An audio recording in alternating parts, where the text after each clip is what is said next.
Oke, jadi mengenai dua saudarinya Kurohige ya, apakah ada hubungannya dengan simbol Jolly Roger-nya? Dan kemudian adegan waktu Zoro dan Luffy menyebut itu bukan dia tapi mereka ya, waktu adegan mereka habis berbicara dengan Teach. Nah, yang pertama-tama ya yang kalian lihat di sini itu adalah konsep art. Konsep art dari saudarinya Kurohige yang dimuat dalam One Piece Magazine volume 8. One Piece Magazine volume 8 sendiri itu rilis pada tahun 2019.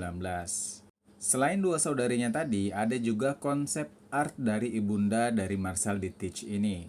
Informasi yang ada saat ini mengenai saudari Teach ini adalah sebuah konsep art ya, jadi sifat canonnya itu masih belum valid. Apakah nanti akan kepake atau ini sekedar konsep art yang akhirnya dikesampingkan oleh Eiichiro Oda? Karena kalau kita berbicara konsep art, banyak banget konsep art di One Piece itu yang malahan akhirnya nggak dipakai di dalam cerita utama. Contohnya itu seperti ini adalah konsep art dari kelompok topi jerami ya. Nah itu kalian lihat aja bentukannya kelompok topi jerami yang konsep artnya dengan yang sekarang itu ya beda kan.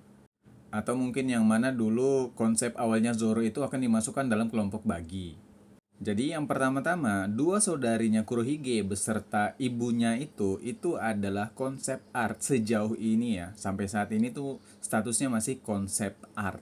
Dan kalau misalnya kelak nih di masa depan ternyata Oda menggunakan konsep art ini di dalam cerita utama dan menjadikannya canon, ya mungkin aja gitu ya ada hubungannya dengan simbol dari Jolly Roger dari Jolly Roger Kurohige. Ini juga sampai saat ini kan pembahasan yang menarik nih tentang si Kurohige ini gitu ya.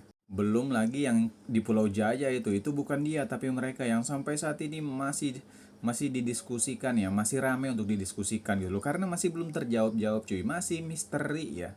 Tapi kembali lagi kalau kita berbicara mengenai dua saudarinya Kurohige sampai sejauh ini masih konsep art dan kalau misalnya kelak nanti akan digunakan dalam cerita utama ya mungkin aja ada hubungannya dengan Jolly Roger Kurohige dan ada hubungannya dengan adegan omongan Luffy dan Zoro di Pulau Jaya tersebut. Atau konsep art ini nggak akan kepakai oleh Eiichiro Oda seperti beberapa konsep art dari One Piece yang lain. Tapi memang menurutku ini adalah cocokologi yang menarik sih.